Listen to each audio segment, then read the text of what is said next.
पिछली वीडियो में हमने देखा था कि कैसे कुछ लोग अनजाने में एक रहस्यमयी टाउन में फंस गए थे। बाहर निकलने की जद्दोजहद में हर कैरेक्टर अपनी अलग जिंदगी जी रहा था। जिंदा रहना ही यहाँ सबसे बड़ी चुनौती थी, क्योंकि रात होते ही सड़कों पर कुछ ऐसे मॉन्स्टर्स घूमते थे जो कि दिखने में तो बिल्कुल इंसानों जैसे थे, लेकिन इंसानों के भेष में छुपे खौफनाक दरिंदे थे।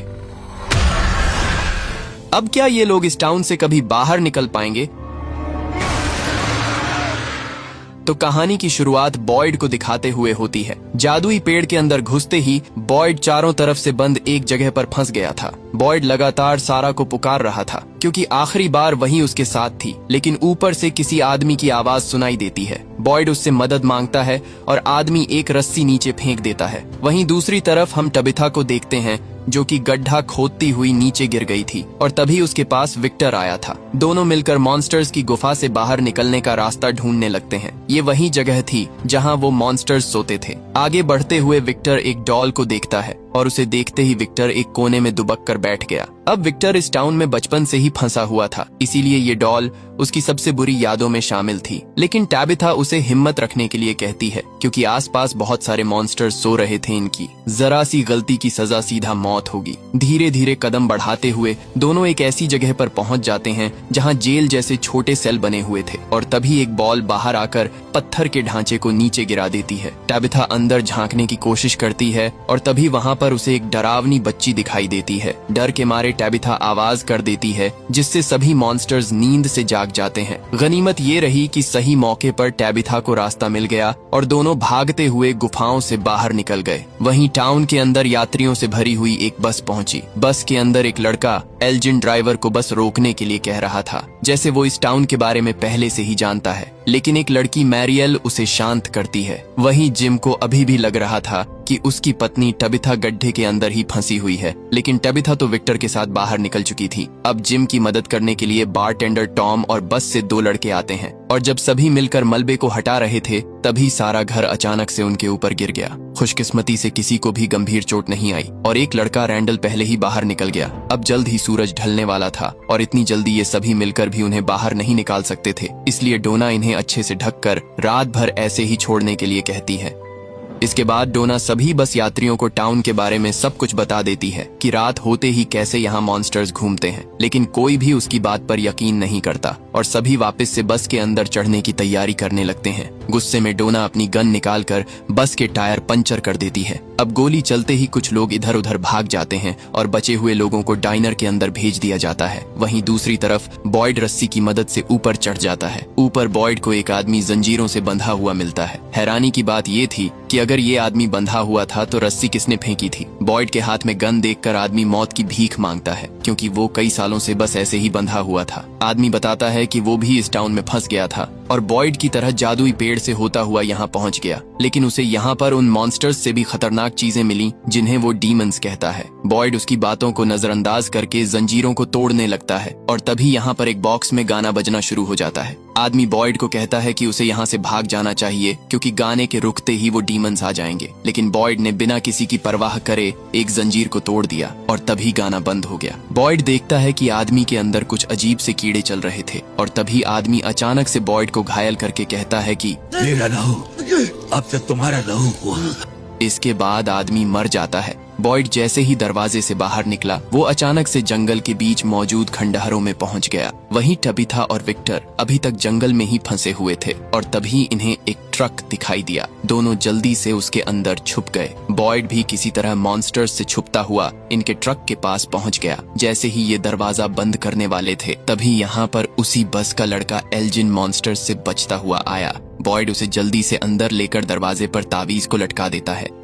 इस तावीज को अगर घर जा गाड़ी के अंदर दरवाजे पर रख दिया जाए तो वो मॉन्स्टर्स अंदर नहीं आते। वही टाउन के अंदर डोना के गोली चलाने से जो लोग इधर उधर भाग गए थे वो अभी भी बाहर ही घूम रहे हैं और तभी मॉन्स्टर्स यहाँ आकर उन्हें मार देते हैं। हालांकि फातिमा उन्हें छुपने के लिए कह रही थी। वही एक बूढ़ा कपल बस के अंदर छुपा हुआ था और तभी यहाँ पर एक मॉन्स्टर आकर दोनों को मार देता है। इसी तरह बार के अंदर भी एक लड़का लड़की मॉन्स्टर्स की बात मानकर दरवाजा खोल देते हैं और इसके बाद तो भगवान भी उन्हें नहीं बचा सकता। वही जिम और टॉम घर के नीचे चुपचाप बैठे थे, क्योंकि ऊपर से लोगों के चिल्लाने की आवाज आ रही थी और तभी बस वाला लड़का भारी दबाव सहन न कर पाने की वजह से चिल्लाता हुआ मर जाता है। उसकी आवाज सुनकर एक मॉन्स्टर नीचे आ गया और टॉम पर टूट पड़ा। दर्द से चिल्लाते हुए टॉम की आवाज डाइनर में बैठे सभी लोग सुन रहे थे। जूली को अपने डैड की फिक्र होने लगी, लेकिन अभी हालात के आगे सभी बेबस थे। सुबह होने का इंतजार करने के अलावा उनके पास कोई रास्ता नहीं था। अब सुबह होते ही सभी टूटे हुए घर की तरफ भागते हैं। मॉन्स्टर्स ने टॉम को बुरी तरह से मार दिया था, लेकिन जिम किसी तरह बच जाता है। लोगों का ये भयानक मंजर देखकर बस के सभी यात्रियों को समझ आ जाता है कि वो सभी अब इस नर्क में फंस चुके हैं। वही बॉयड देखता है कि जो कीड़े उस आदमी के अंदर थे अब उसके अंदर ट्रांसफर हो चुके हैं। टाउन वापस आते ही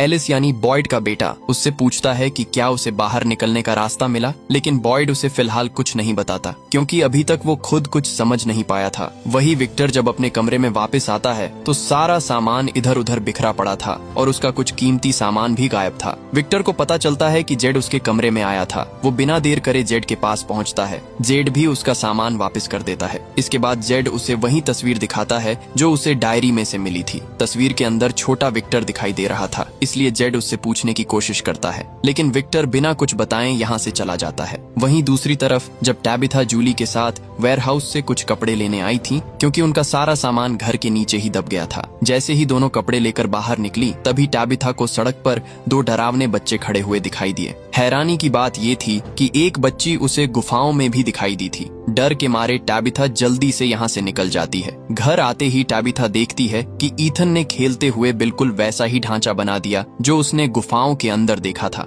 और तभी वही डरावने बच्चे उसे फिर से दिखाई दिए। उन्हें देखने से ऐसा लग रहा था जैसे वो टैबिथा से मदद मांग रहे हैं, लेकिन टैबिथा ईथन को लेकर घर के अंदर भाग जाती है। वही केनी जब चर्च में कुछ ढूंढ रहा था तभी उसे बेसमेंट में सारा मिलती है। सारा जो कि बॉयड के साथ जंगल में गई थी और सभी ने उसे मरा हुआ मान लिया था, और अचानक से वो केनी को यहाँ पर मिलती है। केनी जल्दी से बॉयड को बुलाकर लाता है। अब सारा की सच्चाई सिर्फ फादर खत्री और बॉयड को ही पता थी, इसलिए बॉयड सारा से अकेले में बात करना चाहता था ताकि केनी को ना पता चले कि उसके डैड की मौत सारा की वजह से ही हुई थी। केनी के जाते ही बॉयड सारा से पूछता है कि उसे पेड़ के अंदर धकेलने के बाद सारा खुद कहाँ चली गई थी। सारा बताती है कि वो भी उसी पेड़ के अंदर घुसी थी, लेकिन वो इस जगह पर टेलीपोर्ट हो गई। अब सारा ने ऐसे कांड किए थे कि अगर बॉयड उसे टाउन वालों के सामने ले गया तो उसे भी फ्रैंक की तरह बॉक्स में मरने के लिए छोड़ दिया जाएगा, लेकिन बॉयड ऐसा नहीं चाहता था। इसलिए बॉयड केनी को समझाने की कोशिश करता है, क्योंकि सारा ही है जो इन्हें इस जगह से बाहर निकलने में मदद कर सकती है। बातें करते हुए बॉयड की तबीयत अचानक से खराब होने लगी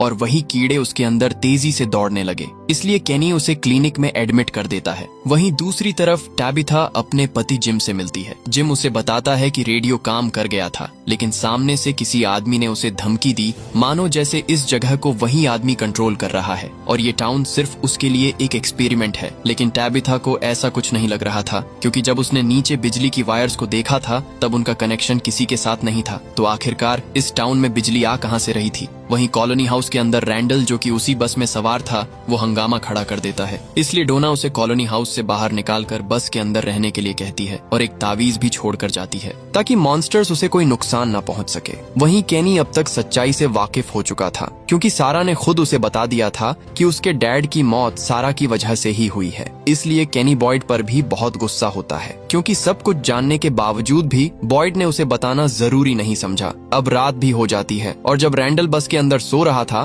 तभी मॉन्स्टर्स दरवाजा खटखटाने लगे। अनजाने में रैंडल दरवाजा खोलना ही वाला था, लेकिन तभी उसे याद आया कि बाहर खड़े लोग इंसान नहीं हैं। इसके बाद रैंडल सभी मॉन्स्टर्स को चिढ़ाने लगा, क्योंकि जब तक उसके पास तावीज है मॉन्स्टर्स उसे कुछ नहीं कर सकते। वहीं दूसरी तरफ जेड जब उस तस्वीर को देख रहा था तभी तस्वीर वाला आदमी उसके सामने आकर खड़ा हो गया और उसे वही निशान दिखाने लगा जो जेड को बार बार दिखाई दे रहा था।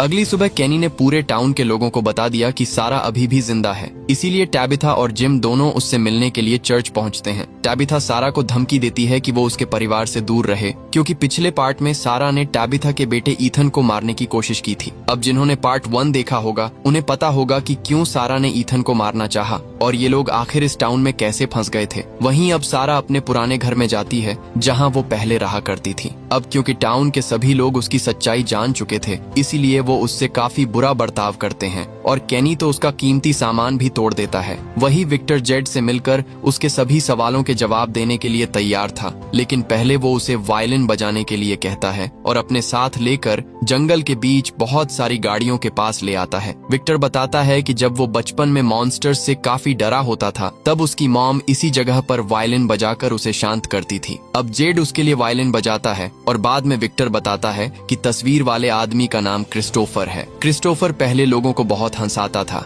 और जब उसे वो निशान दिखाई देने लगे जो अब जेड को दिख रहे हैं, तब से वो पूरी तरह बदल गया और तभी से टाउन में बुरी चीजें होनी शुरू हुई थी। विक्टर अपनी माँ की मौत का जिम्मेदार भी क्रिस्टोफर को ही मानता था। वहीं दूसरी तरफ हम टैबिथा को देखते हैं, जो कि मॉन्स्टर्स की गुफा के बाहर आकर उसी ढांचे को वापस से बनाती है और बच्चों को पुकारने लगती है। और तभी यहाँ पर वही बच्चे उसकी तरफ बढ़ने लगते हैं, लेकिन इस बार उनकी संख्या ज्यादा होती है। बच्चे उसे चारों तरफ से घेर कर सिर्फ एक ही शब्द दोहरा रहे थे, जैसे वो टबिथा से मदद मांगने की कोशिश कर रहे हो। लेकिन तभी यहाँ पर जेड आकर उसे होश में लाता है। वही टाउन के अंदर जब बॉयड केनी की मॉम से बात करके डाइनर से बाहर निकला, तभी अचानक से वो एक खाली कमरे में पहुंच गया, जहां उसके सामने वही बॉक्स वाली लड़की नाच रही थी। वो बॉयड को भी अपने साथ नचाने लगी और जैसे ही उसने अपना मुंह खोला, अंदर से बहुत सारे कीड़े निकलने लगे। जैसे लड़की बॉयड को बताना चाहती है कि उसके अंदर भी यही कीड़े मौजूद हैं, पर तभी बॉयड को होश आ जाता है। केनी बॉयड को लेकर बाहर टहलने आ जाता है ताकि उसे अच्छा महसूस हो, लेकिन शेल्टर के पास पहुंचते ही बॉयड को वही बॉक्स वापस से नजर आता है और वही लड़की इस बार शेल्टर के अंदर से निकलकर बाहर आती है। हैरानी की बात ये थी कि केनी को वो दिखाई नहीं दे रही थी। वहीं कॉलोनी हाउस के अंदर डोना सारी सब्जियों को स्टोर करने के लिए लेकर जा रही थी, क्योंकि पिछले तूफान के बाद इनकी ज्यादातर फसलें नष्ट हो चुकी थी। इसलिए वो कॉलोनी हाउस की सारी जिम्मेदारी एलिस और फातिमा पर छोड़कर चली जाती है। वही बॉयड की हालत खराब होते देख केनी उसे क्लिनिक लेकर चला जाता है। अब रात भी हो चुकी थी और जब बॉयड अकेला बैठा था, तभी उसे वही बॉक्स एक बार फिर दिखाई दिया, लेकिन इस बार वही लड़की उसे मारने की कोशिश करती है और तभी यहाँ पर मरियल आकर उसे होश में लाती है। वही कॉलोनी हाउस के अंदर खाने की कमी को लेकर झगड़ा हो जाता है और जब एलिस सबको शांत करने की कोशिश कर रहा था, तभी एक आदमी ने उसके पेट में चाकू मार दिया। अब घाव गहरा होने की वजह से एलिस का बहुत खून बह जाता है और उसे सांस लेने में भी दिक्कत हो रही थी। अगर जल्द ही उसे क्लिनिक लेकर नहीं जाया गया तो एलिस की मौत भी हो सकती है। इसलिए एल्जिन हिम्मत दिखाता हुआ मॉन्स्टर्स के बीच से एक वैन को लेकर दरवाजे के बाहर आता है। मॉन्स्टर्स के इन तक पहुंचने से पहले ये जल्दी से वैन के अंदर बैठकर निकल लेते हैं। अब क्लिनिक पहुंचते ही क्रिस्टी जल्दी से एलिस का इलाज करती है। क्रिस्टी बताती है कि खून ज्यादा बह जाने की वजह से उसके ऑर्गन्स फेल हो सकते हैं, इसलिए इनमें से किसी को अपना खून एलिस को देना होगा। अब यहाँ पर ओ नेगेटिव ब्लड सिर्फ बॉयड के पास था, लेकिन बॉयड खून देने से मना कर देता है। उसे डर था कि जो कीड़े उसके अंदर मौजूद हैं, खून देने से वो एलिस के अंदर चले जाएंगे। अब यहाँ पर बॉयड कुछ सोचता हुआ क्लिनिक से बाहर निकल गया और मॉन्स्टर्स को अपनी तरफ बुलाने लगा, जिससे बहुत सारे मॉन्स्टर्स बॉयड को चारों तरफ से घेर लेते हैं। अब बॉयड अपने प्लान को अंजाम में लाता है। वो एक कट अपने हाथ पर लगाकर दूसरा कट स्माइली मॉन्स्टर के गले पर लगाता है और हाथ रखकर कहता है कि मेरा खून अब तेरा खून है हरामजादे।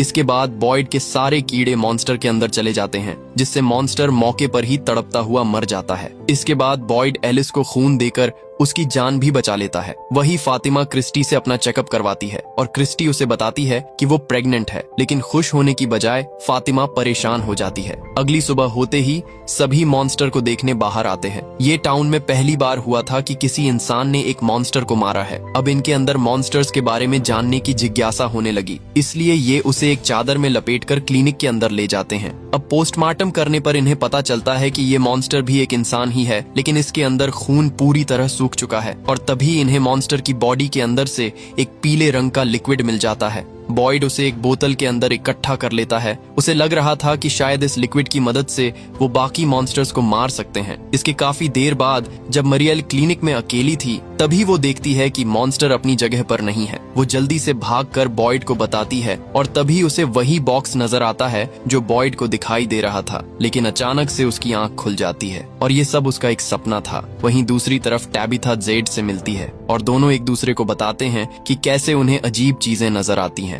जैसे जेड को वो निशान और मरे हुए लोग दिखाई देते हैं। वही टाबिथा को डरावने बच्चे बार बार दिखाई दे रहे हैं। इसके बाद टाबिथा जेड के निशानों को देखकर बताती है कि उसने यही निशान गुफाओं के अंदर देखे थे जहां पर वो मॉन्स्टर्स सोते हैं। वहीं दूसरी तरफ एल्जिन जब जूली से बातें कर रहा था तब वो बताता है कि उसे ये टाउन सपनों में दिखाई देता था। अब हमें पता चलता है कि पहली बार टाउन के अंदर आने पर एल्जिन इसीलिए घबरा गया था क्योंकि उसे इस जगह के बारे में पहले से ही मालूम था। एल्जिन बताता है कि कोई ऐसी जगह यहाँ पर मौजूद है जो उसे अभी याद नहीं आ रही। जूली उसे एक सुझाव देती है और बाथटब के अंदर लेटकर याद करने के लिए कहती है। वही विक्टर ईथन के साथ मौसम का अनुमान लगा रहा था। विक्टर बताता है कि 40 साल में ये पहली बार हुआ है कि इस जगह का मौसम चेंज हो रहा है। इसका सीधा मतलब है कि टाउन में कुछ बहुत ही बुरा होने वाला है। इसके बाद हम रात में देखते हैं कि एल्जिन जूली की बात मानकर बाथटब के अंदर लेट जाता है और तभी उसे भी वहीं बॉक्स दिखाई देता है और अगले ही पल एक डरावनी चुड़ैल उसे पानी के अंदर डुबोने लगती है। लेकिन ये सब उसका एक सपना था। अब अगले दिन हम केनी को देखते हैं जिसके सेल फोन पर किसी का कॉल आ रहा था।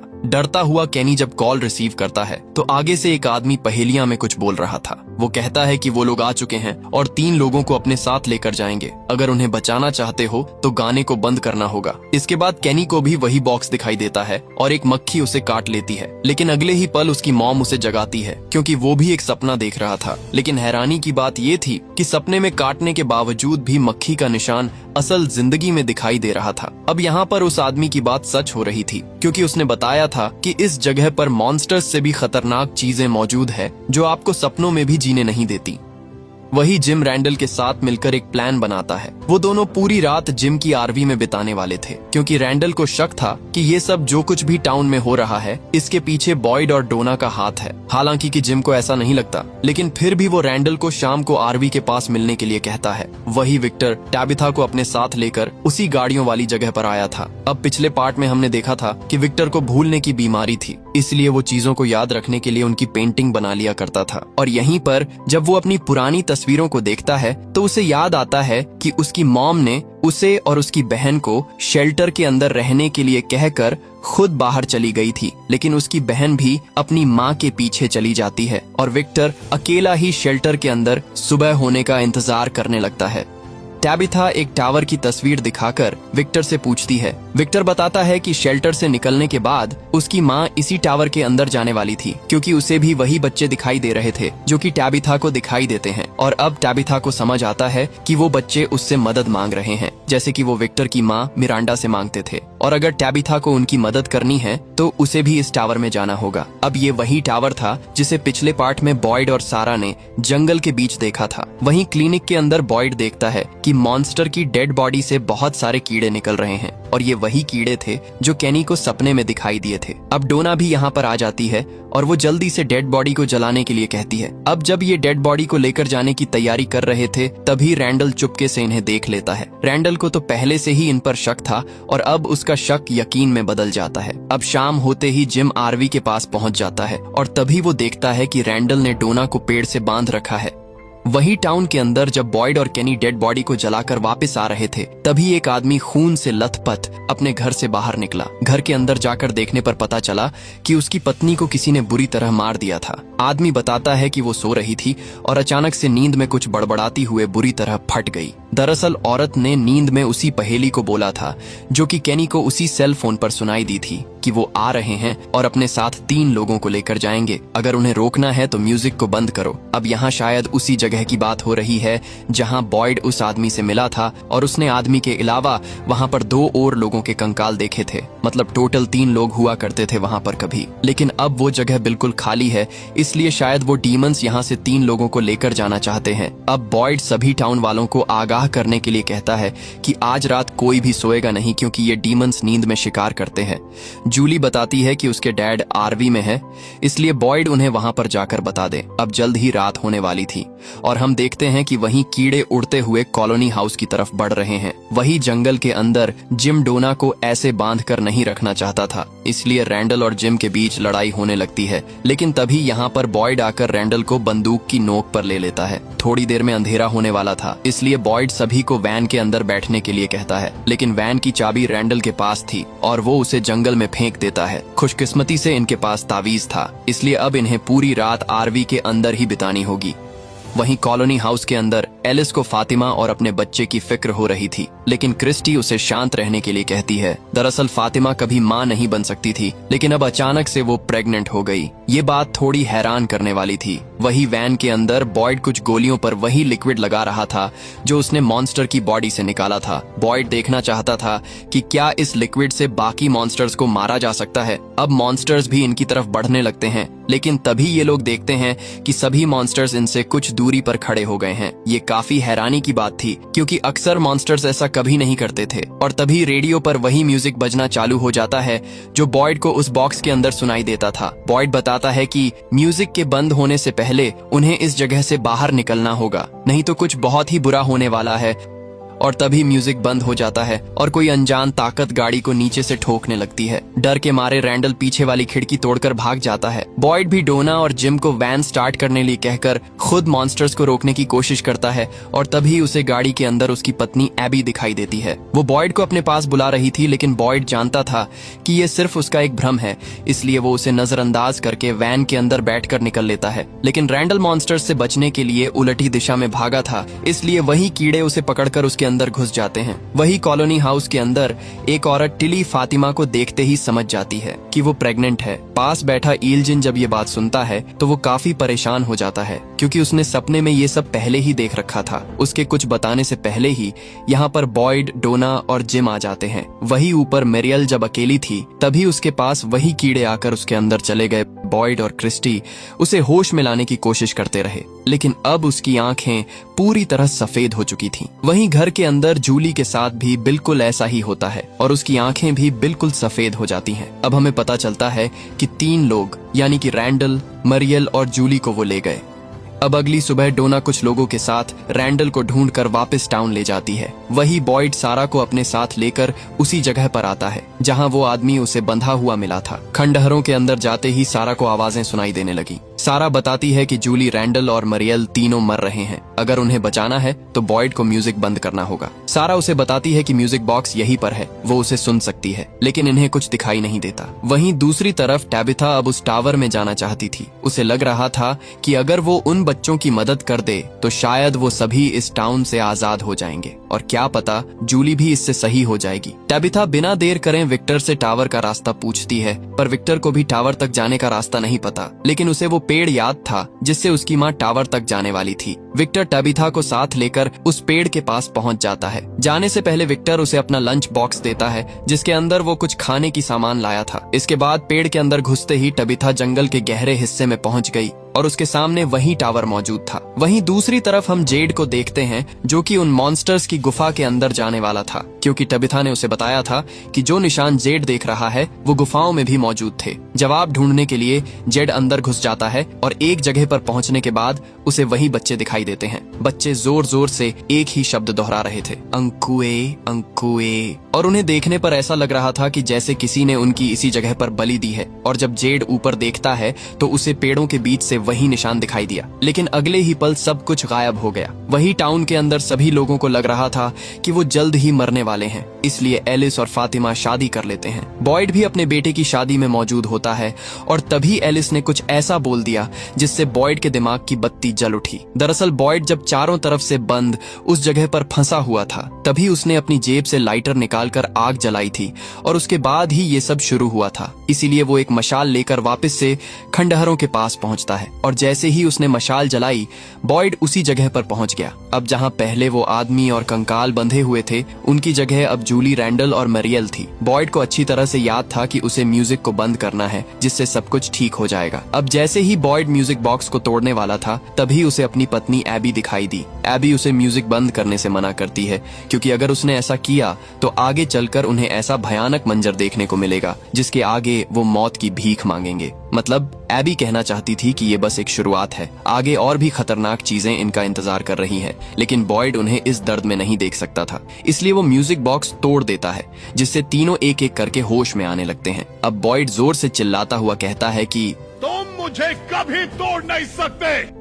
वहीं टबिथा सीढ़ियां चढ़कर ऊपर पहुंची तो उसे यहाँ पर कुछ भी नहीं मिला और तभी उसी सफेद कपड़े वाले लड़के ने उसे घर जाने का कहकर टावर से नीचे धक्का दे दिया। इसके 3 दिन बाद टबिथा की आंख एक अस्पताल के अंदर खुली। डॉक्टर उसे बताती है कि वो उन्हें जंगल के बीच बेहोश मिली थी। अब टबिथा बहुत परेशान हो जाती है। उसे समझ नहीं आ रहा था कि उसे खुश होना चाहिए या दुखी, क्योंकि अब वो टाउन से तो बाहर निकल गई लेकिन अपने परिवार से अलग हो गई। अब आपने ये बात नोटिस की होगी कि जितना ये टाउन से बाहर निकलने का सोच रहे थे उतना ही उसके रहस्य के नीचे दबते चले जा रहे हैं। अब क्योंकि एबी ने बॉयड को चेतावनी दी थी कि आने वाला वक्त बहुत भयानक होने वाला है। अब क्या सच में उन बच्चों का बलिदान देकर ही इस टाउन को श्रापित किया गया था और क्या उन्हें बचाने से ही ये सभी इस टाउन से बाहर निकल सकते हैं? अब आगे जो इनके साथ होने वाला है उसे देखकर तो आप भी हैरान हो जाएंगे। अब आप मुझे कमेंट्स में बताएं कि इसका पार्ट 3 आपको कब तक चाहिए, क्योंकि मैं तो अगले संडे तक सोच रहा हूँ। और जिसने भी इसका पार्ट 1 नहीं देखा तो अभी चैनल पर जाकर देखे। वीडियो अच्छी लगी हुई तो चैनल को सब्सक्राइब करके बेल आइकन को दबा देना ताकि पार्ट 3 का नोटिफिकेशन आप तक पहुँच जाए।